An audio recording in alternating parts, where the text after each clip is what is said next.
Hi, hello, welcome to Man with a Mentor. I am the man, your host, Matthew Barnard, and you may be wondering what a show called Man with a Mentor may be about. And basically, it's about people who have a passion for wanting to do things or pursue a career, and they go out there and they get it, and they're always working to achieve their goals in their life. And today we have someone who fits that, and his name is Drew Orozco. Did I say it? No, almost. Yeah. Drew Williams Orozco. Is an actor, singer, dancer, voice actor, and tech support and customer service professional. Is that right? That is correct. Okay. Continuity error in this episode. I started with no glasses, then I realized I couldn't see, and I put them on. So here they are. They're on me, and I'm ready to go now. Perfect. Right, Drew? That's right. All right. So why don't you tell me about your recent return to the stage and what you're working on? Absolutely. So my recent return to the stage, I played a role called Edward Bloom in a show called Big Fish. So before Edward and Big Fish, I had taken like a hiatus from the stage.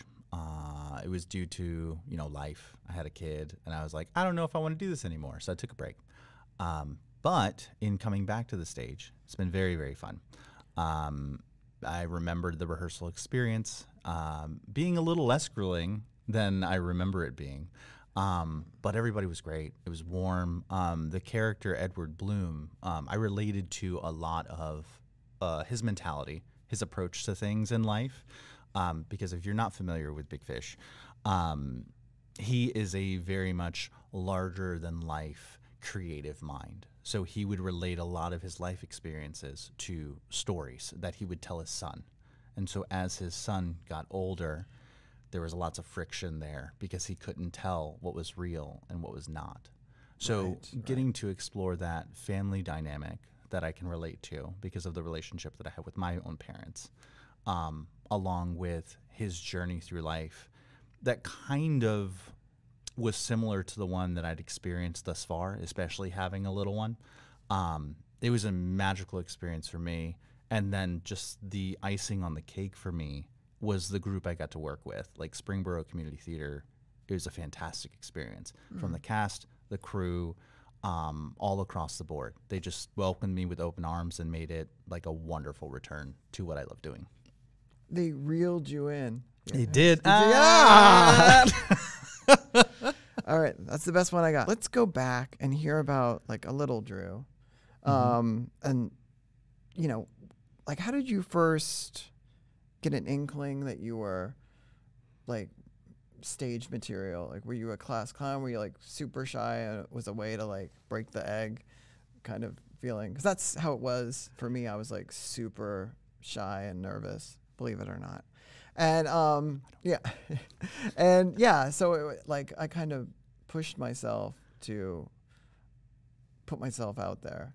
So I was just wondering, like some people are out there and some people like push themselves and then they realize like, oh, this is a fit. This makes me like present and tests my skills of like being scared of stuff out there. Yeah.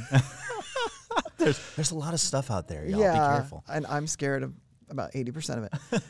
So what was it like? So when I was very young, my parents have always been inclined to music. They've been moved by like pop music primarily, but some of the classics were in there as well, like Beatles, Michael Jackson, etc. And they saw that every time there was like a family gathering, I'd be like dancing around like nobody was looking and singing along. And so they were like, well, do you like doing that? And so they really encouraged me to like seek out performances, like not necessarily on a stage until like talent shows got into the mix. But my father has history of being in his family band, and they used to tour.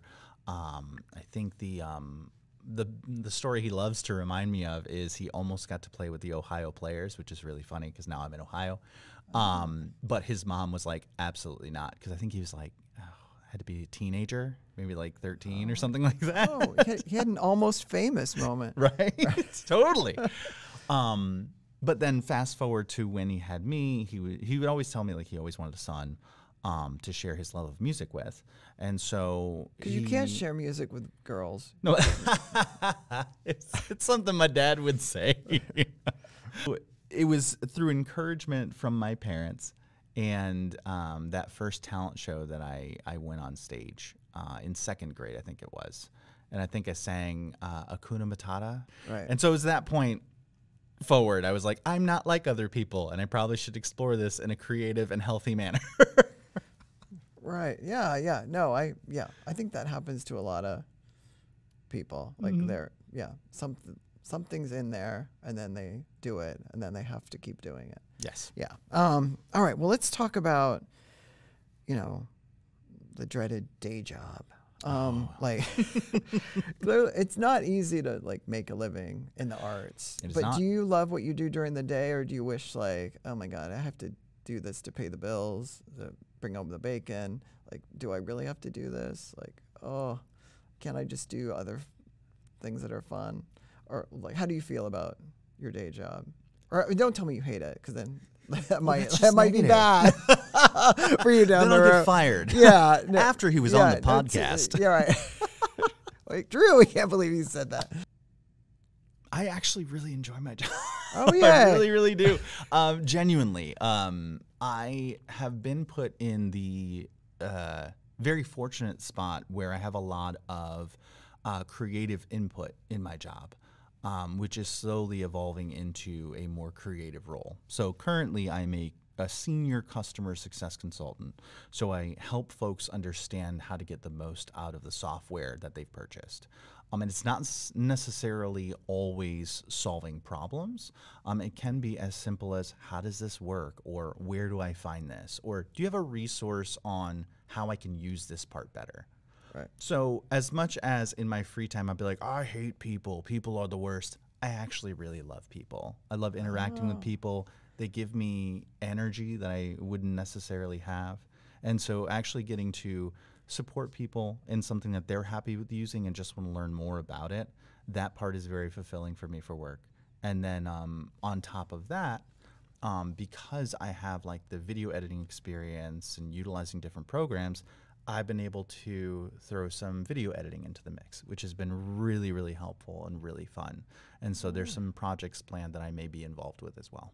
I'm just wondering, is it tough to fit in being a creative person with having family and a day job? And like, do you find it like your family's supportive of your endeavors, or are they like, you're going to be gone every night at rehearsal? You suck. Right? Because that's the gut reaction. Mow the lawn. Stop doing that. Yeah, right? No, how do you juggle it all? That's a great question. That's a fantastic question. It is challenging, y'all. Truth be told, at first, especially because I started doing Twitch back in 2019. And for those of you that don't know what Twitch is, live broadcasting on the internet, think YouTube, but in real time. So in doing that, it takes a lot of time. It's just as much, if not more, than doing a live show. Because just like you said, you've got rehearsals. You've got time. You're spending time away from the people that want the most of your time. It's a job, essentially. But through open communication, the girls, my wife and my daughter, have been very, very understanding. And in fact, they're involved with the arts as well. They have their own shows and activities that they do and take part in. So there's a level of understanding there that, again, I'm very fortunate and very grateful that they truly do understand where I'm coming from and the time commitment that these things take. And I think what emphasizes and helps that is that it does bring me joy. It makes me a person that's more filled with light, as opposed to this curmudgeon-y mess that just hates everything. Let's head in a different direction, because you were talking about Twitch. Yes. And so let's talk about social media. So first of all, if you want to plug your name or identity and where you're at and what you're working on and where those things are. And then also, how do you keep up to date? Because you said Twitch and I went, huh? So it just seems like a minefield of constant learning and sucking time out of your life that Matt doesn't have time for, really. So I'm just wondering, like, how do you keep up with it all? And and understand it and use what you're using. And yeah. Yeah, that's a great question as well. I'm realizing just how much time and time intensive all of my interests and passions are. But to your point, social media, I don't like it. I'm not a fan, but it's a necessary evil because you have to find an easily accessible way to promote the work that you're doing. Because if you're not promoting yourself, you're not going to be found by anybody, especially in the day and age of algorithms and AI. And just like you said, trying to keep up with everything can be really, really exhausting, right? So just like that, see, boom, putting him to sleep, let him know. And so with Twitch, though it's time intensive, one thing that I was grateful for it was it beat the perfectionism out of me. It allowed me to let go of that part of myself that required a finished product. Because with my cobbled together mess of a setup when I first started to what I have now, you just learn. And ironically, I was never good in school. I was terrible in school just because I'm not curriculum focused. It's not where my passions lie. But if I'm passionate about something like performing when I don't have a stage or learning how to do anything involving technology, I'll take that time. I'll make that time to the point of like fitting it in when I should be asleep. So juggling things, it becomes challenging because burnout is very, very real. If you don't take time for yourself while trying to learn all you need to, you can end up hurting yourself in the long run. Right. But ultimately, you just learn where to fit in your day, the time to learn these things. What do I want to accomplish to leave my mark on the planet in a positive light? And what do I need to do to get there? And that pretty much sparked everything from a broadcasting lens for me. Like, I needed to learn this program called OBS so I can broadcast successfully out to the internet. Oh, that means I need to learn what kilobit rate that I need to broadcast at so I don't experience lag time. And so it just starts to compound and build on that one fundamental idea to the point where I'm like, I know what programs I'm using. I know precisely what template I need to use for the editing that I need to do. Oh, now I need to learn how to post on social media, what actually gains reaction and engagement, and at what times. So it's all this cycle of like, what works for you, at least in my case, how much time you really have. Because kind of like you alluded to before, when you have a family, they come first, right? Traditionally in a household, depending on the family. But in the traditional household, in the traditional sense, family comes first, like in all that you do. But when you're dealing with things from a creative lens, that in and of itself can become constricting. And so it's finding that balance in how do you feed both of those mouths, for lack of a better term right now, while still being true to both sides, right? And that's something I'm still learning because I know the time commitment that shows have. Like my little daughter, she loves her daddy time, right? Rehearsals are a time commitment. The one thing that I'm very thankful for right now is the rehearsal process for Into the Woods, where I'm playing the baker. It's a more spread out process until about like the week before Tech Week, right? So I still get to spend those moments with my daughter. Like, for example, we had a daddy-daughter breakfast date before I went into work yesterday. Made her entire day. Like, started off on the right foot. But it's finding those moments that you can be true to the life that you're living and true to yourself as a creative. All right. I want to ask you one more thing, because the show is called Man with a Mentor. So maybe we should actually use the word mentor. I guess so. Right. Maybe. Maybe. At least once. At least once. I've done it. No, I'm just wondering, life, as we've said, is complicated. So if someone came to you and said, I'd like to be a performer, I'd like to be on stage, but I'd also want to figure out my life plan as well. Like, what would be like the best piece of advice you could give them, and then something where like, oh no, don't do that. Don't do these things. Like, give us a good and a bad and the ugly. Good, bad, and ugly. I like that. So the good, obviously anything creatively that you want to do, make sure it fulfills you in some way. It could be big, it could be small, but as long as it continues to fulfill you, stick with it. Right. The bad, it's going to be hard. Like, plain and simple. It is going to be challenging because the creative field is not only filled with really talented, intelligent, wonderful individuals, but it's filled with a lot of talented, intelligent, wonderful individuals. So you are you are going to feel like you are shouting into the void at times. Right. And that is a part of the process. Right. But at least you're one of those people. Like, how many people can say that? Exactly. I'm waiting to say it. You are. I met you, and you found me, and I'm so happy we got to chat. Yay. And then the ugly side is just be careful who you trust and what you say to folks that you meet.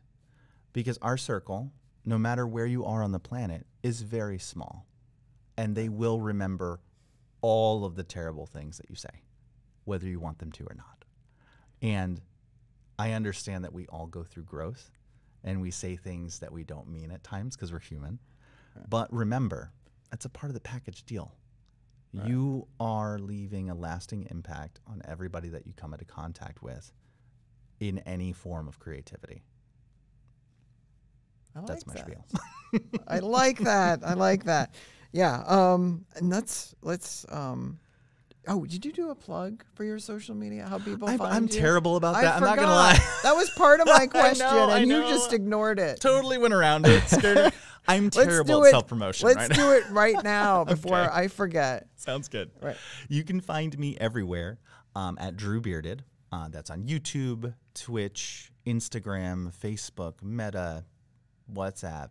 What else is out there? X, Twitter, whatever. Yeah, Instagram. Yeah, there you go. That's another one. Right. Anywhere that's a social media platform. I think Blue Sky's another new one. Hive. They're popping up all over the place because of what Pink happened on Twitter. Moon, Yeah, Yellow Stars. Exactly. It's Lucky Charms out there. Yes. Let's end the show with asking what the future holds for Drew. The future holds more performing, for sure. Live stage, hopefully. There's an audition for Avenue Q that I want to hit. There's a couple other theaters that I want to perform for because I hit up Springboro Community Theater. I'm doing Into the Woods with Middletown Lyric Theater. I want to perform at the Dayton Playhouse.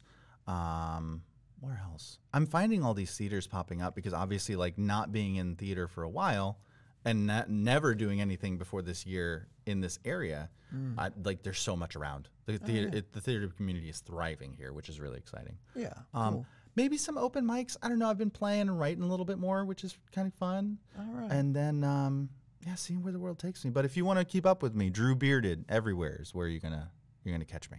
Look at you plugging yourself like a star. See, I did it. Right. I did the thing. There we go. Which just goes to show that we will all get there.